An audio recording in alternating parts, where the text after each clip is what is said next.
Білесіздер ма, дұға жасау бұл жай ғана сұрау емес, бұл жаратушымен тілдесу және сол жақсылыққа өзіңді дайындау. Көп адам дұғам неге қабыл болмай жатыр деп сұрайды. Мәселе айтқан сөзімізде емес, мәселе сол сөздің артындағы ішкі күйімізде. Дұға бұл жаратушымен біздің арамыздағы тығыз байланыс. Бірақ дұға ол тек қана берші деп сұрау емес. Дұғаның өз әдебі мен заңдылықтары бар. Дұғаңыз берекелі болу үшін осы бір 4 қадамды жасап көріңіз. Бірінші, ризашылық пен шүкіршіліктен бастау. Дұғаны бірден сұраудан бастамаңыз. Алдымен дәл қазіргі барыңызға ризашылық білдіріңіз.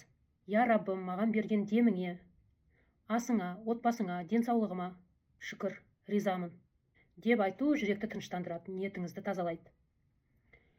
Ризашылық білдірген сәтте адам өзін жоққа емес, барға назар аударған күйге өтеді.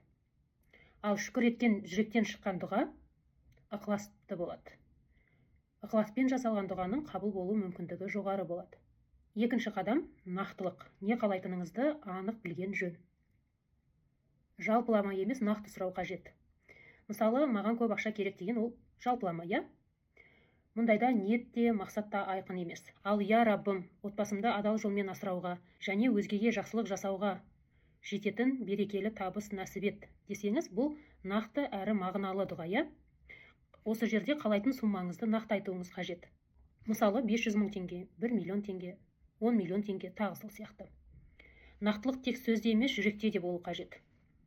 Не үшін сұрап жатқаныңызды түсініп, сол нығметтің сізді қандай жақсылыққа бастайтынын сезінген жөн. Мақсаты айқын дұғаның қабыл болу ықтималдығы өте жоғары. Үшінші қадам қабыл болады деген сенім. Дұға жасап тұрып, іштей орындала ма екен, орындалмай ма екен деп күмәндансаңыз, ол дұғаңызға кедергі болады. Дұға жасаған сәтте оның қабыл болатынына, шешімі қазірден бастап жүзеге асатынына жүрекпен сеніңіз. Күдік бар жерде береке жоқ. Төртінші қадам әрекетпен бекіту.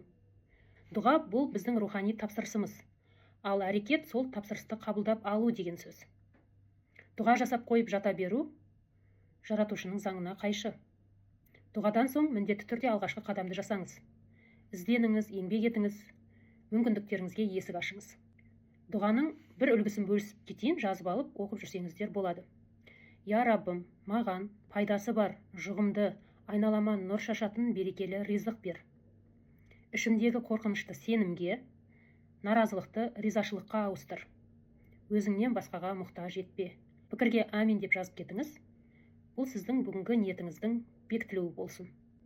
Дұға жасағыңыз келген сәтте осы қадамдарды еске түсіріңіз. Және осы жазбаны міндетті түрде сақтап, достарыңызбен бөлісіп қоюды ұмытпаңыз, оларға да пайдалы болсын.